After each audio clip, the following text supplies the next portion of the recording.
各位街坊、各位親愛嘅朋友大家好啊！我是麥玲玲。不知不覺又到咗龍傘展7月啦。我知道咧，好多朋友一聽到龍空7月或者盂蘭節，心入面第一反應就係哎呀，鬼月到啦，係咪好恐怖啊？或者上網睇到好多影片，成日同大家講呢樣唔好做啊，嗰樣會行衰運啊。晚上千祈唔好出街啊，搞到大家人心惶惶，連出個街都好似提心吊膽咁，甚至平時做嘢都禁手禁腳。其實咧，聽玲玲姐講，大家完全唔使過分緊張，亦都完全唔使驚。中國傳統嘅龍難7月本來就唔係一個恐怖嘅月份，佢喺佛教入面叫做盂蘭盆會，喺道教入面叫做中元節。本質上係一個講求孝道、感恩、追思先人同埋積德布施嘅吉慶月份。風水堪輿學最講求嘅係咩？係陰陽平衡，係退吉避凶。如果我哋成日只係被動咁去怕呢樣避嗰樣，你個心態一怯，心情一沉，你本身嘅能量場氣場反而會變弱。玄學上講，人爭一口氣，呢一口氣就係你嘅正能量同陽氣。如果你心理壓力太重，個人睇落去死氣沉沉，就算冇任何不良氣場影響你，你都容易因為精神不集中而做錯嘢，得罪人，甚至影響你嘅財運同桃花運。相反，如果你懂得喺呢個陰陽交替、氣場敏感嘅月份，主動去做啱嘅事，穿啱嘅顏色，擺啱嘅風水局，仲有保持笑容，你唔單止唔會遇到任何或假不好嘅嘢，反而仲可以趁住呢個月份幫自己大招貴人，催旺桃花，提升財運添啊！所以今日呢集影片，玲玲姐唔會恐嚇大家，我係要用最開心、最實用、最溫和嘅方法，親自教嘅大家喺龍活7月主動去做22件正能量嘅開運大事。只要你跟住做，我保證你成個7月都過得舒舒服服、貴人滿滿、順風順水。大家準備好未啊？記得先幫我點讚、訂閱同埋分享俾你身邊比較膽小嘅朋友仔，等大家一齊安心開運。恭喜恭喜！好啦，第一部分我哋先講講個人氣場。人就係一個移動嘅磁場，你穿咩衣服、帶咩飾物、散發咩氣味，直接決定咗其他人同周圍嘅氣場點樣回應你。喺龍難7月，我哋要主動做啲咩嚟提升氣場呢？第一件事，主動穿着暖色係同亮色係衣服，提升彩度同陽氣。好多年輕人平時中意穿到全身黑沉沉，或者穿啲好深灰暗紫嘅文青風，平時咧就冇所謂。但喺龍南7月，環境嘅陰氣相對重少少，如果你再穿到黑沉沉，咁個人睇落去就會缺乏精神，氣場亦容易偏沉。玲玲姐建議大家喺呢個月份要主動多穿暖色，係同高彩度嘅衣服。第一，粉紅色、桃紅色，呢啲係最頂級嘅桃花色，不單止可以幫你增加人緣，仲可以柔化你嘅氣場，等身邊嘅人見到你都覺得好親切，自然多貴人幫你。第二，米黃色呀，黃色暖橙色，黃色喺五行入面屬土，土能生金，而且黃色係極具溫暖感嘅色彩，可以穩定你心神，幫你守住財運。第三，白色與亮色搭配，如果你工作一定要穿正裝，可以喺黑色西裝入面搭一件純白、粉紅或者亮色嘅襯衫，再戴個亮眼少少嘅領帶或者絲巾，咁樣就可以即時提升個人陽氣。第二件事，佩戴溫潤嘅玉石或者紅系飾物，鎮定心，神保平安。好多朋友問我，玲玲姐7月佩戴咩飾物最好啊？傳統上，玉石例如翡翠和田玉係吸收咗天地精華嘅自然產物，佢嘅質地非常溫潤，具有天然嘅穩定氣場同埋辟邪保平安作用。戴玉手定玉佩或者小玉扣可以幫你安神定志。如果你平時容易心慌，戴嚿玉喺身邊，個人會特別踏實。如果你覺得玉石比較傳統，大家可以佩戴精緻嘅紅繩手鏈，紅色喺風水上代表火，火能去濕能量，亦可以催旺你嘅人際關係，或者選擇帶有琥珀物靈嘅飾物。琥珀係古代嘅松脂化石，喺玄學上具有極強嘅淨化同辟邪功效，而且黃金般嘅光澤仲可以幫你招偏財添。第三件事，運用粉晶同草莓晶煮餸化解小人，招攬貴人。農7月，因為大家情緒有時容易波動，喺職場上好容易出現言語摩擦或者小人背後搞小動作。呢個時候，女孩子或者男孩子都得，可以隨身帶一塊粉晶或者草莓晶嘅小吊墜或者手鏈粉晶傘，發出嚟嘅係極之溫柔嘅頻率，可以幫你冧平躁動嘅情緒，亦可以幫你化解同事之間嘅醒架。如果你係做銷售中介或者成日要見客嘅行業，粉晶更加係你嘅7月開運神器。當你個人散發住親和力，小人自然無從入手，貴人反而會被你吸引過嚟。第四件事，善用天然香薰與植物精油淨化隨身氣場。氣味係最快影響人類大腦同情數嘅介質。喺7月，大家返到屋企或者出門前，可以主動使用天然嘅薰香精油。第一，薰衣草精油。如果你夜晚覺得睡得唔係咁好，或者容易做夢，喺枕頭邊滴一滴薰衣草精油，或者用薰衣草香薰，可以即時舒緩神經，幫你安眠。第二，甜橙與伯爵茶精油。柑橘類嘅香味充滿陽光氣息，喺辦公室或者手袋噴少少，可以幫你去除倦意，提升工作效率，人都有活力啲。第三，檀香與沉香，呢啲係傳統嘅淨化香氣。如果你去完一些比較冷清或者陰暗嘅地方返嚟，用檀香薰一薰衣服，可以即時淨化黏附嘅雜氣，令你個人煥然一新。第五件事，出門隨身帶個小錦囊，裝入粗鹽與白米。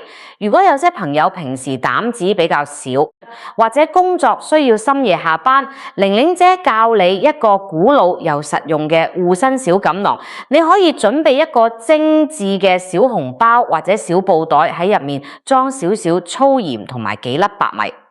喺玄學入面，粗鹽有極強嘅淨化同吸收負能量作用，而白米代表實糧同陽氣。將呢個小錦囊放在手袋或者外套口袋入面，就好似隨身帶住一個小型嘅能量防護罩。每隔1個月，你可以將錦囊入面嘅鹽同米換新，舊嘅直接倒掉。呢個方法既簡單又唔會顯得奇怪，可以給自己帶來滿滿嘅安全感。講完個人，我哋再講講屋企。屋企係我哋充電同休息嘅避風港。喺龍年7月，我哋只要對家居風水做少少主動嘅調整，就可以將屋企變成一個充滿正能量嘅聚寶盆。第6件事，保持玄關明亮。住東點亮長明燈，玄關係一間屋嘅氣口，亦即係財氣同貴人入屋嘅第一道關卡。喺農曆7月，玄關千祈唔好暗沉沉或者堆滿雜物鞋盒。大家要主動做嘅係保持玄關乾淨整潔，並且點亮一層暖黃色嘅玄關燈。如果可以嘅話，喺7月期間，玄關可以保留一層小夜燈或者低瓦數嘅 LED 燈，22小時開住。呢個喺風水上叫做長明燈。長明燈不單止可以引導正財入屋，仲可以令到整間屋嘅陽氣保持充足。任何不好嘅雜氣，見到明亮嘅光線都會避而3分。第7件事，擺放發財樹與寬葉植物，打造勃勃生機。7月嘅天氣比較炎熱潮濕，有時屋企容易積聚濕氣同悶氣。我好建議大家喺客廳嘅顯眼位置或者東南方擺放1兩盆生機勃勃嘅寬葉綠色植物，例如發財樹、萬年青、金錢樹或者綠寶石。綠色植物代表木，木代表生機同希望，植物進行光合作用，可以產生新鮮氧氣，淨化空氣，亦可以為家居注入強烈嘅生命力。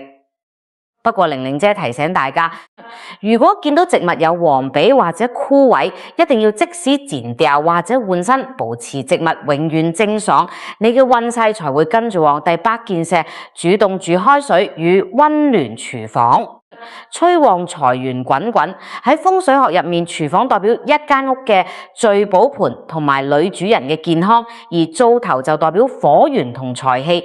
7月期間，大家唔好令廚房冰冰冷冷。玲玲姐教大家一個簡單又好用嘅暖屋開運法，每日或者隔幾日喺廚房用水煲煮一10開水，煮水嘅時候可以打開蓋少少，讓水蒸氣蒸騰出嚟。如果加少少檸檬片或者生窮片就更加好。蒸氣喺風水上代表蒸蒸日上同埋財源滾滾，水氣同熱氣交融，可以即時驅走屋企嘅陰濕之氣，令到整間屋充滿溫暖嘅煙火氣。第9件事，玄關擺放粗鹽與五帝錢，淨化進出鞋底。我哋每日喺外面返屋企，鞋底難免會踩到一些街上嘅灰塵或者雜氣。主動嘅化解方法好簡單，喺玄關入門口位置擺放一張亮色，例如紅色或金黃色嘅地毯，下面可以平鋪五帝錢，即係順治、康熙、雍正、乾隆、嘉慶，代表腳踏帝王吉氣，將外面的雜氣擋喺門外。另外，大家可以用一個小玻璃杯裝大半杯粗鹽，擺喺玄關角落。粗鹽喺玄關具有極強嘅吸濕同淨化作用，隔1個星期換一次，換出嚟嘅鹽倒入馬桶沖走，就可以幫你默默淨化屋企嘅氣場啦。第10件事，床頭擺放銅葫蘆，確保睡眠安穩，睡眠質素好，人嘅神智才會清醒，工作先會順利。如果7月期間你覺得睡眠品質差，容易驚醒或者做噩夢，唔使驚，大家可以喺床頭或者睡房嘅天醫病符位擺放一對純銅打造嘅葫蘆。葫蘆嘅口小肚子大，喺風水上具有吸收病氣、化解煞氣、納福聚財嘅神奇功效。銅氣本身屬金，可以化解7月嘅病符。土氣擺放銅狐狸之前，可以將狐狸蓋打開少少，代表幫你將睡房入面不安嘅能量吸走，令你一覺睡到大天光，個人精神飽滿，運勢自然提升。第11件事，浴室保持乾爽，主動掛上小綠植或者活燕毯。浴室同廁所係一間屋濕氣同陰氣最重嘅地方。喺農曆7月，浴室嘅開運重點就係抽濕通風，保持乾燥。大家洗完澡之後，一定要主動開抽氣扇或者抽濕機，將水氣抽乾。可以在浴室擺放一小包活燕泡或者一盤內陰嘅黃金葛，即係綠蘿。活燕泡可以吸附異味同濕氣，綠蘿可以吸收忌氣，咁樣就可以防止浴室嘅不良氣場流出客廳同睡房啦。第4件事，定期播放輕柔喜慶嘅音樂，提升屋企聲場能量。風水唔單止睇得到，仲聽得到。屋企嘅聲音直接影響空間嘅能量頻率。7月期間，大家返到屋企，唔好讓屋企長時間處於死寂嘅狀態。你可以主動播放一些輕柔嘅古典音樂，輕爵士樂或者溫馨喜慶嘅歌曲。音樂嘅聲波係一種連續嘅震動，可以打散空間入面沉滯嘅氣場，讓屋企嘅能量流動得更加順暢。當你屋企充滿咗悅耳嘅音樂同歡聲笑語，整間屋嘅磁場就會變得非常溫馨。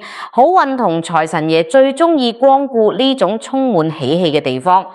講完屋企風水，我哋嚟講講職場同埋日常社交。大家知唔知農曆7月其實係一個非常考驗情商嘅月份？只要你懂得做人，呢個月份反而係你拉近同客戶關係、結交貴人嘅最佳時機。第13件事，堅持笑口常開，笑容係最頂級嘅辟邪吉祥物。好多人問我佛玲玲姐，市面上咁多辟邪風水物，到底哪一種最厲害？我每次都會笑住答佢哋，你嘅笑容就係最厲害嘅辟邪吉祥物。古人講，伸手不打笑臉人，亦講和氣生財。一個人如果成日面帶微笑、親切有禮，佢散發出嚟嘅係極高頻率嘅正能量光環。任何負面嘅能量或者想搞事嘅小人，見到一個開心、自信、滿面笑容嘅人，根本係無從下手嘅。喺7月期間，無論喺辦公室見到同事，定係出街見到管理員、服務員，主動同人打個招呼，笑一笑，講聲早晨辛苦啦，你給予人溫暖，別人就會還你貴人運。呢個就係最直接嘅轉運法。第14件事，打招呼要正面相迎，展現光明磊落。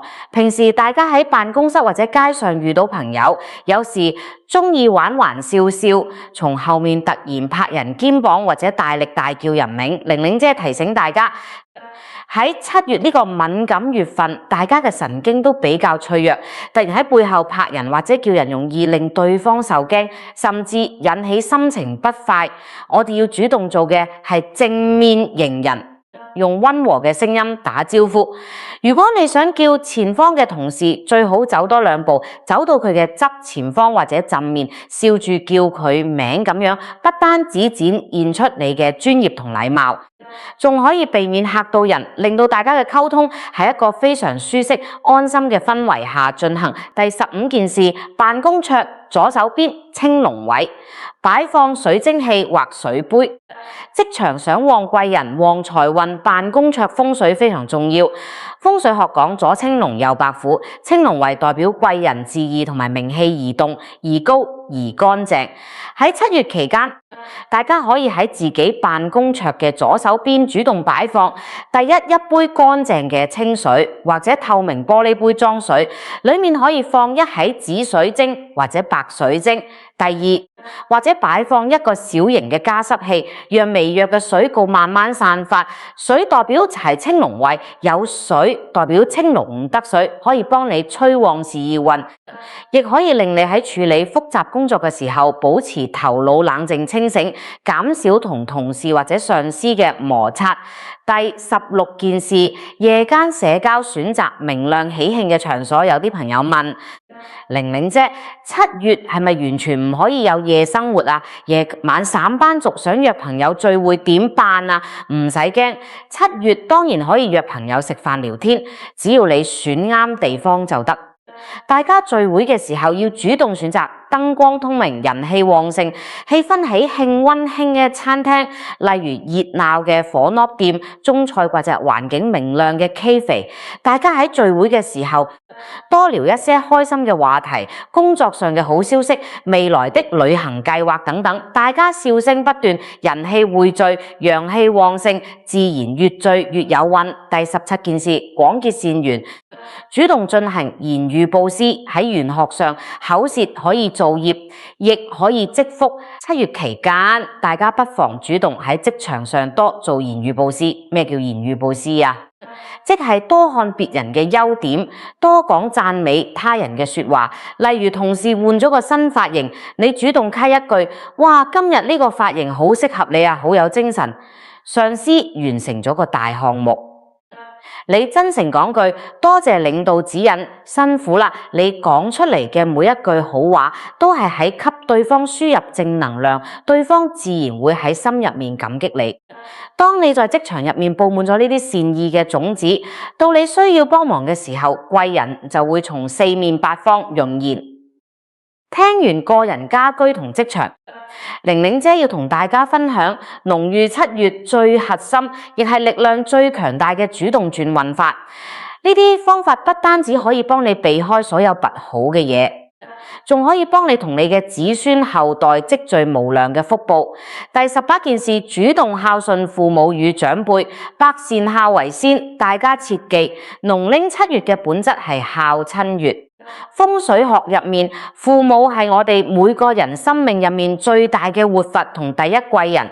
如果一個人連自己嘅父母都唔孝順，求咩風水拜咩神都係冇用嘅。喺7月期間，大家要主動做嘅係第一，抽時間多啲回家陪父母食頓飯，或者打個電話撳寒問暖。第二，帶父母去做個身體檢查。或者送一些健康補品俾佢哋。第三，聽父母講講過去嘅故事，多啲耐性，少啲抱怨。當你令到父母開心安心，父母對你嘅祝福同念力就係世界上最強大嘅護身符，你嘅家運同事業運自然會扶搖直上。第9件事，誠心追思先人，進行正向嘅祭祀與超度。如果家中供奉有先人祖先，或者喺盂蘭節期間，大家可以主動參與正規寺廟舉辦嘅盂蘭盆法會，或者喺屋企誠心供奉先人、拜祭先人嘅時候，唔需要悲傷或者害怕。大家要帶住感恩與祝福嘅心態，你可以準備少少先人生前中意食嘅糕點、水果、鮮花，誠心燒香追思，感謝祖先對家族嘅庇佑，並祝福佢哋喺另一個世界平安清淨。古代風水名著《藏書》講：陰宅壓月，移民後曬，先人安寧，後代自然昌盛。呢種誠心嘅追思係一種極之正向嘅能量循環。第20件事，主動行善布施、捐血與捐贈。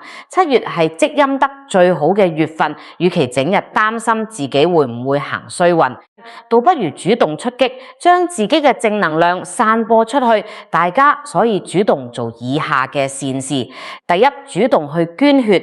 喺玄學上，捐血有主動化解血光之災嘅神奇功效，既可以救人，又可以幫自己轉運，一舉兩得。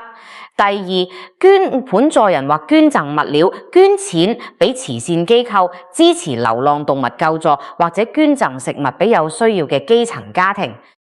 第三，物資循環，把屋企過多嘅衣服或者物資捐給有需要嘅慈善團體，把福氣分享出去。你發出嚟嘅每一個善念做嘅每一件善事，都會化作一股強大嘅能量場，保護住你，等你在7月事事順心、平安喜樂。第二，1件事，主動整理房間，清走過期與破損物品，實真斷捨離。